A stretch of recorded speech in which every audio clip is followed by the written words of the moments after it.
Hello everyone, इस video में मैं बात करने वाला हूं कि 1 अक्टूबर से लेकर के जो 30 अक्टूबर तक का समय है, ये जो 30 दिन आपके रहेंगे, इनमें कौन सी चीज़ें मोटे मोटे तौर पर होने वाली हैं और क्या आगे का प्लान रहने वाला है, सो दैट आप अपने अकॉर्डिंग उस चीज़ को शेड्यूल कर सको, प्लान कर सको।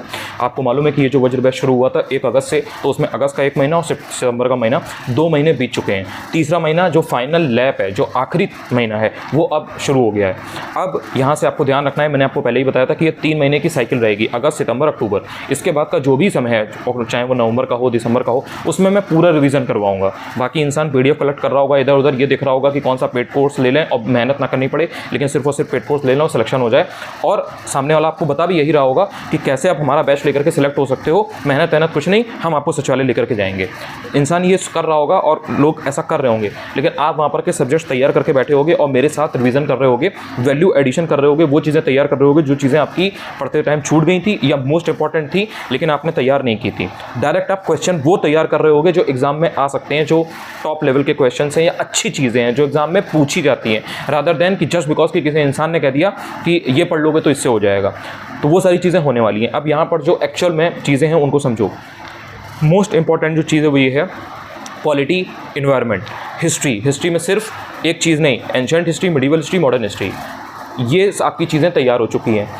इंडियन ज्योग्राफी तैयार हो चुकी है, आपको पता है कि उसके लिए रिवीजन का टाइम दिया गया था परसों। अब संडे को आप टेस्ट वगैरह देंगे, PYQ देंगे, जो भी जिसका एक प्लान हो, वरना आपको इंडियन ज्योग्राफी को रिवाइज करना रहेगा। तो इंडियन ज्योग्राफी भी आपकी मोटे मोटे तौर पर तैयार हो चुकी है, 90% तैयार हो चुकी है। इक्का दुक्का कुछ टॉपिक हैं तो वो आगे जब रिवीजन होगा तब तैयार हो जाएंगे। मेन टॉपिक जिनसे क्वेश्चन आते हैं वो आपके तैयार हो चुके हैं, ये बात आपको मालूम है। वर्ल्ड ज्योग्राफी बची हुई है जो कि अगले 10 दिन में निपट जाएगी। 1 से 10 अक्टूबर के बीच में वर्ल्ड ज्योग्राफी आपकी खत्म हो जाएगी, उसमें कोई दिक्कत नहीं है। यूपी स्पेशल 70% हो गया है, जहां से डायरेक्ट क्वेश्चन आते हैं वो 70% तैयार हो गया है। मॉडर्न हिस्ट्री भी अभी आपको पता है कि आपको दी गई थी, तो उसमें भी बहुत ज़्यादा चीज़ें नहीं बची हैं। जो चीज़ें बची हैं वो वर्ल्ड ज्योग्राफी के साथ या 15 अक्टूबर तक धीरे धीरे करके तैयार हो जाएंगी। जो थोड़ा बहुत चीज़ें बताएंगी उनके लिए मैं बैठा हुआ हूँ, तो कोई टेंशन की बात नहीं है, मैं बता दूंगा, पढ़ लोगे, हो जाएगा, उतना पढ़ लेना, लेकिन बस इतनी सी बात है। और बहुत कोई ऐसी रॉकेट साइंस वाली चीज़ नहीं है कि उसमें तुम दिमाग लगा रहे हो कि चंद्रयान कैसे जाएगा, क्या होगा, रोवर कहाँ अपने पैर टिकाएगा, ऐसा कुछ नहीं है। नॉर्मल सी चीज़ें, मेहनत करोगे, पढ़ोगे, 2-3 घंटे निपटा लोगे। 70% ऑलरेडी कंप्लीट हो गया है। अब यहाँ से क्या बचा है वो मैं जो बताने जा रहा हूँ उसको ध्यान से समझो। देखो, करंट अफेयर्स बचा हुआ है। करंट अफेयर्स में आप मंथली थोड़ा पढ़ रहे हो, जिस तरह से बताया था।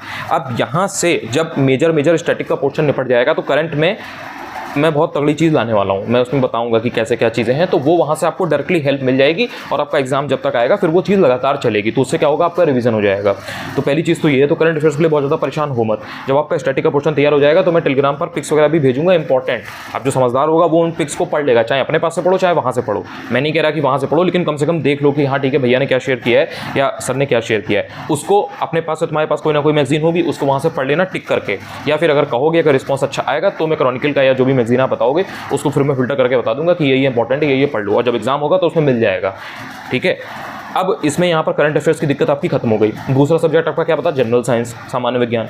सामान्य विज्ञान में बात समझो, बायोलॉजी का सेक्शन ज़्यादा पूछा जाता है, फिजिक्स और केमिस्ट्री कम पूछा जाता है। तो जो फिजिक्स केमिस्ट्री की मोस्ट इंपॉर्टेंट चीज़ें हैं वो आपकी 2-3 दिन में तैयार हो जाएंगी। बहुत बड़ी चीज़ उसमें नहीं है, कुछ सिलेक्टेड पोर्शंस होते हैं, टॉपिक्स होते हैं, वो पढ़ने होते हैं, तो उसमें आपको टाइम लगेगा नहीं। बायोलॉजी इंपॉर्टेंट है, तो बायोलॉजी मैं खुद भी कुछ क्लासेस लूँगा और बायोलॉजी में आपको भी जो टॉपिक्स बेसिक दिए जाएंगे वो आप तैयार करोगे। लेकिन जनरल साइंस में, सामान्य विज्ञान में समय नहीं लगेगा। मतलब वो कोई ऐसी चीज़ नहीं है जिसके लिए आप बहुत ज़्यादा दिमाग लगाओ, परेशान हो कि उसमें पता नहीं कहाँ से कौन सा फैक्ट आ जाता है, ये सब नहीं होता है उसमें। इसीलिए जनरल साइंस को अब करवाया जाएगा अक्टूबर में।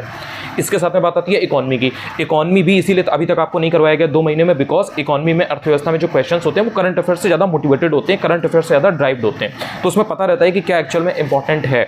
जिसको नहीं पता है फिर वो बेवकूफ़ है, इसमें कोई दो राय नहीं है। मैं बच्चों की बात नहीं कर रहा, जो मेंटर है, जो कोच है, अगर आपको नहीं बता पा रहा है कि इकोनॉमी क्या इंपॉर्टेंट है और आप पूरी किताब लेकर के रमेश सिंह 1 पेज से लेकर के 600 पेज तक पढ़ रहे हो, तो एक्चुअल में आप उल्लू हो। इसमें कोई दो राय नहीं है, बुरा मानने की बात नहीं है। इकोनॉमी में सिलेक्टेड पोर्शन आता है और जो समझदार व्यक्ति होता है वो उसी को पढ़ता है और उसी से क्वेश्चन मिलते हैं, और ये रिपीटेड पैटर्न है आयोग का, तो ये समझना चाहिए। इकोनॉमी में जो इंपॉर्टेंट चीज़ें हैं वो आपको करवाई जाएंगी, जहाँ पर ज़रूरत होगी वहाँ पर मैं करवाऊंगा। तो इकोनॉमी भी कोई ऐसी बड़ी चीज़ नहीं है।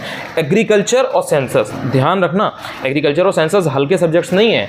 RO में सेंसस और एग्रीकल्चर से अच्छे खासे क्वेश्चंस पूछे जाते हैं। बहुत जल्द एग्रीकल्चर और सेंसस का पोर्शन मैं खुद तैयार करवाने वाला हूँ। तो अपनी कमर कस लो, कमर की पेटी जो है, बेल्ट जो है उसको बांध लो, जो चीज़ें मैं बताऊंगा, जो फैक्ट्स तैयार करवाऊंगा, जो चीज़ें शेयर करूंगा, उनको ढंग से तैयार कर लेना वहीं के वहीं। तो एग्रीकल्चर और सेंसस सबसे पहले निपट जाएगा। तो इस तरह से आपके बेसिकली 3 सब्जेक्ट्स रह जाएंगे, एक इकॉनमी रह जाएगा, जनरल साइंस रह जाएगा, और बाकी एग्रीकल्चर सेंसस में करवा ही दूंगा।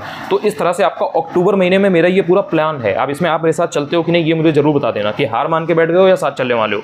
क्योंकि अभी तक अगर मैं देखूँ तो 95% लोग ऐसे हैं, 95% लोग ऐसे हैं जो हार नहीं माने, लगातार मेरे साथ चल रहे हैं। उन्होंने टारगेट्स को अचीव किया है, परफॉर्मेंस अपनी बढ़ाई है, स्ट्रेंथ अच्छी अपनी करके दिखाई है, अपनी वीकनेस पर काम किया है, और आज वो अपनी प्रिपरेशन को एक अलग लेवल पर लेके गए। 95% लोग ऐसे हैं। लेकिन कहीं ना कहीं 5% लोग ऐसे भी हैं जो पहले तो बहुत जोश में थे, जुनून में थे, उनके अंदर एक स्पिरिट थी कि नहीं मुझे ऊपर जाना है, मुझे इस बार आरओ 2023 का प्रीलिम्स निकालना है। लेकिन अब वो कहीं ना कहीं हार मानकर बैठ गए, हताश हो गए, जस्ट बिकॉज कि उनकी लाइफ में प्रॉब्लम्स बहुत आई, उनके सामने चुनौतियां बहुत आई। उनसे बस मैं एक चीज़ कहूँगा, ये समय लड़ने का है, हार मानने का नहीं है। बाकी आप समझदार हो, अगर आपको जीतना है तो आपको उठना पड़ेगा, लड़ना पड़ेगा, दौड़ना पड़ेगा, मेहनत करनी पड़ेगी, तपस्या करनी पड़ेगी। ये तपस्या है। यहाँ पर आपको मज़े में नहीं मिलेंगी कोई चीज़ें, आपको सेक्रीफाइस बहुत करना पड़ेगा, प्रॉपर समर्पण करना पड़ेगा अपनी पढ़ाई के प्रति, अपने कर्म के प्रति। तो इसलिए यहाँ पर जो मोस्ट इंपॉर्टेंट चीज़ है वो यही है कि इस समय आपको भटकना नहीं है। अक्टूबर का ये महीना, ये जो 30 दिन होने वाले हैं, ये बहुत ज़्यादा क्रूशियल होने वाले हैं। अब 30 महीने में मैं आपको यहाँ पर आज बता रहा हूँ, मैं बार बार नहीं बताऊँगा, मैं फिर बता रहा हूँ, जो सिंसियर लोग हैं वो जानते हैं। यहाँ से अब मैं ये नहीं बताऊंगा कि ये फिल्टर करके इस तरह ये अब मैं आपको डायरेक्ट चीज़ें बताने वाला हूँ, ये इंपॉर्टेंट है, ये पढ़ लो। तो जब मैं कोई चीज़ बताऊँ, शेयर करूँ, कोई वीडियो बनाऊँ, उसमें बताऊँ कि ये इंपॉर्टेंट है, ये फैक्ट इंपॉर्टेंट है, ये टॉपिक इंपॉर्टेंट है, इसको पढ़ लो, यहाँ से पूछता है तो उनको वहीं के वहीं तैयार कर लेना, उसको 1-2 दिन के अंदर तैयार कर लेना, रिवाइज कर लेना, उसको हल्के में मत लेना। जिसने हल्के में लिया उसको नुकसान होगा। वही चीज़ वो 8-10 घंटे में हो सकता है तैयार करे, या हो सकता है तैयार करे ही ना। तो अब मैं यहाँ पर बेसिक समझाने वाला नहीं हूँ, क्योंकि 2 महीने हो चुके हैं और 2 महीने में आप लोग वज्र बन चुके हो।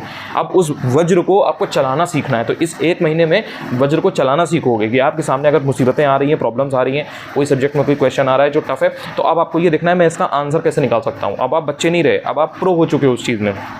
यहाँ से आपको अपने एफर्ट्स को मैक्सिमाइज़ करना है। दूसरी चीज़ ध्यान रखना कि अब यहाँ से जो चीज़ें आपने पढ़ रखी हैं, जैसे मैंने आपसे पूछा था कि आपकी स्ट्रेंथ और वीकनेस क्या है बताइए, तो जो आपकी स्ट्रेंथ है, जो आप जिस सब्जेक्ट में अच्छे हो, उसमें गलत मत करना, उसमें से नंबर बनने चाहिए। जैसे आपने अगर पॉलिटी पढ़ ली है या एनवायरमेंट पढ़ ली है, और एनवायरमेंट से रिलेटेड अगर कोई रामसर साइट या वेटलैंड या नेशनल पार्क या टाइगर रिजर्व अगर आपसे पूछा जा रहा है, और अगर आप वो गलत कर रहे हो, तो फिर ये आपकी रिस्पॉन्सिबिलिटी है प्रॉपर, क्योंकि आपने उसको 4 बार पढ़ा है। आप 1 महीना पहले, सबसे पहले महीने में आप एनवायरमेंट तैयार करके बैठे हुए हो, उसमें सारी जितनी भी इंपॉर्टेंट चीज़ें हो सकती हैं मैंने भी करवाई हैं। उसके बाद भी अगर आप गलत कर रहे हो तो कहीं ना कहीं आप सीरियस नहीं हो। तो इसलिए ये ध्यान रखना कि जो भी सब्जेक्ट आपने पढ़ लिए हैं और जिसको आपने रिवाइज किया, और आपने ये बात मुझसे बताई थी, शेयर की थी कि हाँ भैया इस सब्जेक्ट में मैंने प्रॉपर पढ़ाई की है, अच्छे से तैयारी की है और इसमें मुझे दिक्कत नहीं है, इसमें तो वो सब्जेक्ट आपका अच्छा होना चाहिए। और इसी से आपको कॉन्फिडेंस आएगा। कॉन्फिडेंस इससे नहीं आ जाता है कि मैं आपको आकर के बोल दूं कि मैं तुम्हें सचिवालय लेकर के जाऊंगा, मेरा पेड बैच ले लो, पेड कोर्स ले लो और आपको कॉन्फिडेंस आ गया, नहीं आएगा। ये बात आप भी जानते हो, क्योंकि आपने ऑलरेडी 5 जगह का, 2 जगह का, 1 जगह का कभी ना कभी ट्राई किया होगा बैच, लेकिन आज तक कभी ऐसा कॉन्फिडेंस आया नहीं आया। क्यों? क्योंकि सिर्फ मीठे मीठे सपने दिखाए जाते थे, बिकॉज बैच बेचना होता था। यहाँ पर आप मेहनत कर रहे हो, तो जो मेहनत करेगा उसको कॉन्फिडेंस आएगा ही आएगा। ये बात आप खुद जानते हो, क्योंकि ये रियल तरीका है। इसमें कोई चोरी चकारी नहीं है कि इसमें कोई धोखाधड़ी हो रही है, कोई चीटिंग हो रही है। ये ईमानदारी के साथ आप चीज़ें कर रहे हो। तो इसलिए अब यहाँ से आपको 1 महीना गियर अप करना है चीज़ों को। संडे को गैप रहा करेगा, उसमें रेस्ट आपके लिए प्रॉपर रहा करेगा। जहाँ पर आप बताओगे कि नहीं ज़्यादा हो रहा है, डेली मतलब डेली थोड़ा सा एक मोनोटोनस हो रहा है मेरे लिए, नहीं पढ़ पा रहे हैं, 1-2 दिन का गैप चाहिए, वहाँ पर मैं आपके कहने पे तुरंत गैप देता हूँ। लेकिन इस 1 महीने में मैं बस इतनी रिक्वेस्ट करूँगा कि अगर आपको निकालना है आरओ 2023 का प्रीलिम्स, जितनी चीज़ें शेयर करूं उनको ढंग से कर लेना, मनमर्जी मत करना। अगर अभी तक बात मानी है और चीज़ों को तैयार किया है और उसमें इंप्रूवमेंट देख रहे हो, मोस्ट इंपॉर्टेंट चीज़ ये है कि इंप्रूवमेंट देख रहे हो, सुधार देख रहे हो अपनी प्रिपरेशन में, तो यहाँ से भटकना मत। क्योंकि अब क्या होगा कि नोटिफिकेशन आने वाली है। जैसे ही नोटिफिकेशन आएगी, पेड बैच, पेड कोर्स की बाढ़ आ जाएगी, फ्लड आ जाएगी। हर इंसान यही बोलेगा कि अगर तुमने ये नहीं लिया तो तुम नहीं होगे पास। अब इतना कम समय है, तुमको ये दिखाया जाएगा कि समय बहुत कम है और तुम अपने आप से कुछ नहीं कर सकते, तुम एकदम बेकार आदमी हो, उल्लू आदमी हो। तुमको डराया इतना जाएगा कि तुम पेड बैच ले लो। ये बात समझो।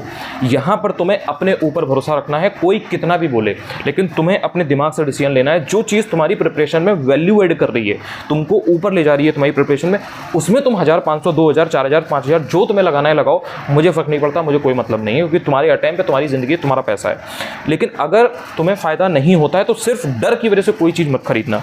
मार्केट में जाते हो तो जो चीज़ तुम्हें चाहिए होती है वो लेते हो ना। अगर तुम्हारा मोमोज खाने का मन है तो तुम मोमोज खाते हो। अगर दुकान वाला कहता है अभी मोमोज बनाए नहीं है, अभी स्टीम होने में टाइम लगेगा, हनी चिली तैयार है, हनी चिली दे दिए, तो क्या हनी चिली खा लेते हो? मना कर देते हो ना कि नहीं मेरा तो मोमोज का मन था, मैडम को तो मोमोज ही चाहिए थे, या फिर भैया को तो मोमोज ही खाने थे।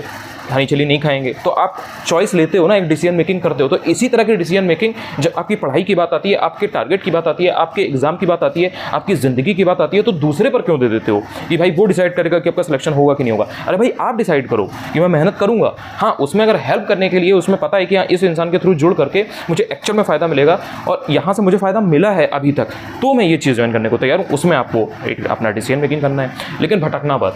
अगर यहाँ से तुम भटक गए तो सारी 2 महीने की मेहनत जो आपने अभी तक कर रखी है ना, अगस्त सितंबर में या 25 दिन से भी अगर जुड़े हुए हो मेरे साथ, तो अगर वो जो मेहनत कर रखी है वो पानी हो जाएगी, एकदम पाइप के थ्रू बह जाएगी नाली में, अगर आपने यहाँ से भटकाव अपना लिया। किसी भी कोई भी बात, बहुत सारी चीज़ें आएंगी, अभी एकदम से डर का माहौल हो जाएगा, पैनिक क्रिएट हो जाएगा, क्योंकि जैसे ही फॉर्म आएगा बहुत सारे 1-2 लाख लोग ऐसे भी होंगे जिनको कुछ नहीं पता आर के बारे में। वो किसी और एग्जाम की तैयारी कर रहे थे, कुछ और कर रहे थे लाइफ के अंदर, एकदम से उनको पता चला कि अरे, क्योंकि महिमा मंडन बहुत हो गया है आर का, तो इसलिए पता चलेगा कि अरे ऐसा है, फॉर्चुनर काली रहेगी, उस पर पीछे से छतकारी लिखा रहेगा और एकदम रौला ही रौला है, तुम्हें दहेज इतना मिलेगा, ये मिलेगा, वो मिलेगा। इतना ज़्यादा उल्टी सीधी बातें दिमाग में डाली जाएंगी कि लगेगा हम भी तैयारी कर लें, और फिर वो डर का माहौल क्रिएट होता है। तो आपको ये चीज़ समझनी है कि जिस तरह से आप अभी तक चल रहे थे उसको एनालाइज करो, मेहनत पर ध्यान रखो, डेली जिस तरह से अनुशासित आप अभी तक थे, डिसिप्लिन थे, कंसिस्टेंट थे, वो सारी चीज़ें आपको करनी है। और एक महीना इधर उधर की चीज़ों से कोई मतलब नहीं, सिर्फ तुम्हारी किताब है, सिर्फ तुम्हारी जो भी तुम्हारा सोर्स है जिससे तुम पढ़ रहे हो, और तुम इसके अलावा तीसरी कोई चीज़ दिमाग में नहीं होनी चाहिए। बाकी कोई प्रॉब्लम हो कमेंट में शेयर कर देना, लगातार पढ़ते रहो। जब रेस्ट लेने का मन हो रेस्ट लो, उस रेस्ट में इतना बड़ा रेस्ट नहीं लेना है कि आप अपनी पढ़ाई से दूर हो जाओ। ये चीज़ ध्यान रखना, जरूर अच्छा करोगे ऐसा मुझे आप पर विश्वास है, और आपकी मेहनत जो आपने की है उस पर आपको विश्वास होना चाहिए, क्योंकि आपने टाइम पास नहीं किया, आपने एक्चुअल में पढ़ाई की है, वो भी डेली, और ये चीज़ आपको रिजल्ट डेफिनेटली देगी। आपको खुद पता है कि जिसके नंबर 40 आ रहे थे आज उसके नंबर 80 आ रहे हैं, जिसके नंबर पहले हिंदी में 30 आ रहे थे उसके नंबर 50 आ रहे हैं। कैसे आ रहे हैं? मैंने कुछ किया नहीं भाई, मैंने थोड़ा जादू किया। मेरे पास कोई शकला का बुम बुम की पेंसिल थोड़ी ना है, मेरे पास तो ये पायलट V7 है कार्ट्रिज वाला, मेरे पास नहीं है कोई शकला का बुम बुम वाली पेंसिल की मैं जादू कर दूँ, जैसे आर में बाकी लोग आपसे जादू करवा रहे हैं कि ऐसा ऐसा कर लो, ऐसा ऐसा कर लिया तो हो जाएगा। ये आपकी मेहनत है, आपका अनुशासन है, आपकी ग्रिट है, आपकी परसिवरेंस है। 4 दिन एक्सीडेंट हुआ, 5वें दिन पढ़ने बैठे ना, 3 दिन नहीं पढ़ पाए, तबियत खराब थी, 4थे दिन पढ़ने बैठे ना, तैयार की ना पॉलिटी, तैयार की ना एनवायरमेंट, तो नंबर कैसे नहीं आएंगे, कैसे नहीं आगे बढ़ोगे। और ये आप उन लोगों के लिए मिसाल हो, ध्यान रखना, आप उन सभी लोगों के लिए मिसाल हो जो अब तैयारी शुरू करने वाले हैं और कहीं ना कहीं उनको लग रहा है कि हम कैसे कर पाएंगे। आज से 2-2.5 महीना पहले आप भी यहीं पर खड़े हुए थे, लेकिन आपने बिकॉज डिसिप्लिन को अपनाया, आपने हार्डवर्क को अपनाया, आपने स्मार्ट वर्क को समझा। हाँ, उसमें मैंने बहुत आपकी हेल्प की है कि हाँ चलो भाई स्मार्ट वर्क मैंने आपको सिखाया, आप पहले सब चीज़ पढ़ते थे, मैंने आपको तरीका समझाया कि नहीं भाई आपको उल्लू ज़्यादा बनाया जाता है, सब छाप के दे दिया जाता है, पढ़ लो, तो फिर किताब पढ़ लेते। तब तो किताब पढ़ना ज़्यादा अच्छा था ना यार, घटना चल सारी किताब ले आते, जो भी स्टैंडर्ड मार्केट में चीज़ें हैं, स्टैंडर्ड सोर्सेज, उनको ले आते, सब पढ़ लेते, फिर कहीं पर 6,000 8,000 रुपये 5,000 4,000 देने की ज़रूरत क्या थी। तो ये सब चीज़ें जितना एनालाइज करोगे, दिमाग अपना खोलोगे, उतना प्रिपरेशन में हेल्प मिलेगी, वहीं पर ये सारी चीज़ें आपकी काम आएंगी।